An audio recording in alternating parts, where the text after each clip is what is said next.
Good morning. I'm Don Kerrigan for News Center, Maine, filling in for Pat Callahan this morning, the end of Thanksgiving weekend. We're joined by intrepid Republican analyst Phil Harriman and also intrepid Democratic analyst Ethan Strimling. Gentlemen, thank you for being with us. The politics takes no holiday, and the Biden transition continues, even as challenges by the Trump campaign try to reverse the election results continue. Let's talk about the transition first. The administration has now allowed its agencies to work with the Biden team.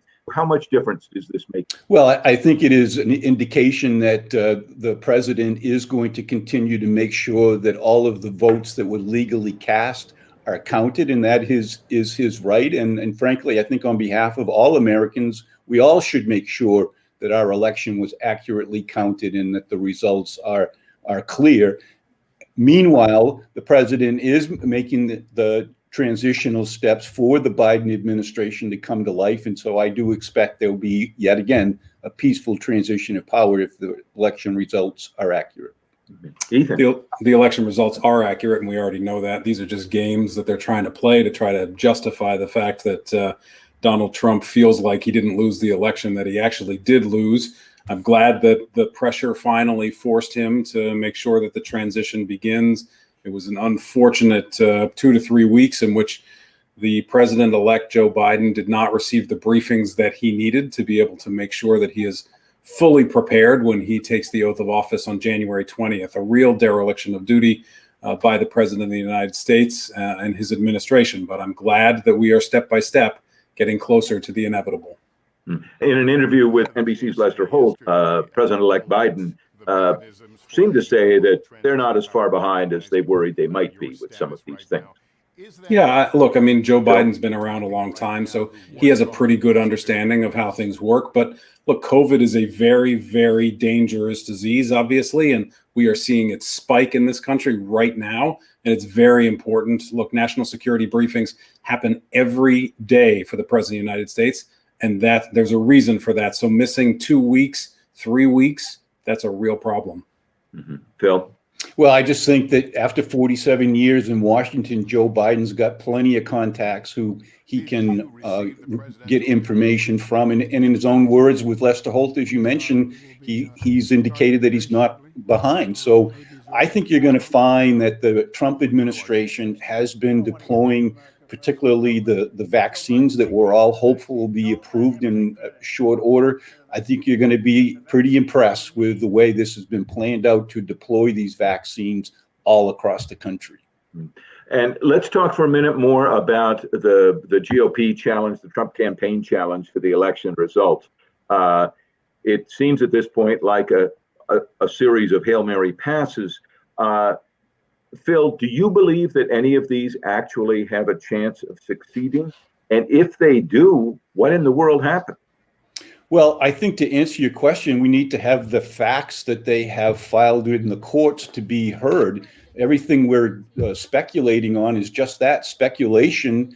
The courts are there to prove the facts, and Giuliani and Sidney Powell claim they have the facts. Let's give them their day to prove them. And you're right, Ethan, one little anomaly doesn't overturn the entire election. But when you look at this in its totality, there were numerous instances in the states that they filed court papers in. So let's go make sure that we, the people, had our votes accurately counted and let the results speak for themselves and have an inauguration in January. Yeah, but we have, none of this.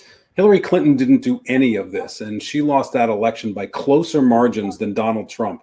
And Donald Trump has lost in court now every single time. There was one case in Pennsylvania in which they agreed to set aside 10,000 ballots, which, even if every one of those ballots was for Donald Trump, he still needed 71,000 more to overturn that state.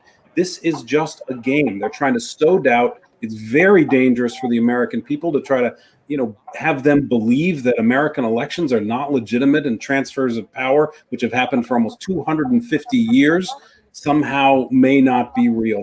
It's very unfortunate and very dangerous. And going back to the Biden transition, why one of the things that happened this week, he named his national security team, of which Maine Senator Angus King will apparently not be a part. He had been reported to be being considered for one of those posts. Phil, you expect the Senator King is surprised or disappointed by this? Oh, sure. I think he's disappointed. Who wouldn't be if your name is mentioned as one of these top positions within the new administration? Sure, I'm sure he is disappointed. But by the same token, the people of Maine have a skilled, experienced former governor, now current senator, speaking up and standing up for us, and so we're going to be just fine. Ethan? Yeah, I think Phil's right. I'm sure that Senator King is a little bit disappointed, but I think he's also doing a very good job in the U.S. Senate. And look, honestly, I never thought that he was going to get appointed to this position. He doesn't have a lifetime of experience the way some of the other people he's putting into his positions have, but I don't think a single senator who caucuses with the Democrats is going to be getting a position in the Biden administration. It's simply too close. And on the flip side, I would bet that every Republican is being offered a position in the Biden administration to see if they can reduce that majority a little bit, see if they can get anybody out, because he desperately needs every vote he can get in order to pass the agenda the American people want. The COVID pandemic, which just seems to get worse, both nationally and here in the state of Maine. We're hearing just record or near record-setting levels every day in Maine of numbers of cases, deaths, sadly, and greater hospitalizations. What more do you expect the nation to do to combat this? We have a vaccine that appears to be, several of them appear to be maybe even coming in December, the first doses, healthcare workers and of others. How much of a difference do you think that makes? And what more should the nation be doing? Yeah, I mean, we have to be very careful. The vaccines are not ready yet. They still have some testing they have to do. And even once they get there, it is going to take months and months, if not half a year or longer, to get people vaccinated. So I'm very concerned that people are starting to think, oh, it's okay, I can get out there because there's going to be a vaccine in a week. That's simply not true. We are thousands of deaths a day in the United States. Again, nobody thought we would be back at this place, which is the same place we were when we started. Thanksgiving alone, over 1,000 people died of this. Can you imagine those families sitting around the table on Thanksgiving who just lost a family member over this disease? So do I think we need to do more? Of course. In the state of Maine, we need to shut down non-essential businesses. We need to pay hazard pay to essential workers who have to go to work. We need to enhance our unemployment benefits for those who lose jobs. We have to get dramatic about this, back to where we were back in April when we really had control of this. Bill, do you agree with that? No, I see it differently, Don. I think, the governor has this executive power that she can pretty much do as she pleases relative to helping people with their economic challenges. And the virus challenge is not something that we're going to regulate away. As was reported on NBC over the weekend, the number of people who traveled around the country in spite of the Center for Disease Control's warning that this could spread the virus. If it's going to happen, these virus contacts have already occurred and they're going to have to play out. Fortunately, as we learn more, we know who to focus on in terms of protection, and the mortality rate has come down from its original numbers back in March. And forgive me for a second, Phil, but you made an important point there, which is that even with all these warnings, all this travel is still happening, which means the disease is still spreading. And I always appreciate your personal responsibility perspective, and you're trying to say we have to do this ourselves. But sometimes you have to step in and be very clear that the speed limit is the speed limit, and you're going to get a ticket if you go beyond it. Just advising people isn't working. Well, and here we go. That leads us into this situation in New York State, where Governor Cuomo wanted to put more restrictions on religious services. Numbers of people attending church services. It went to the U.S. Supreme Court, which shot him down and ruled that he can't do that. Bill, we can talk if we want about any broader conservative liberal issues there, but here's the U.S. Supreme Court stepping in and saying that was going a step too far.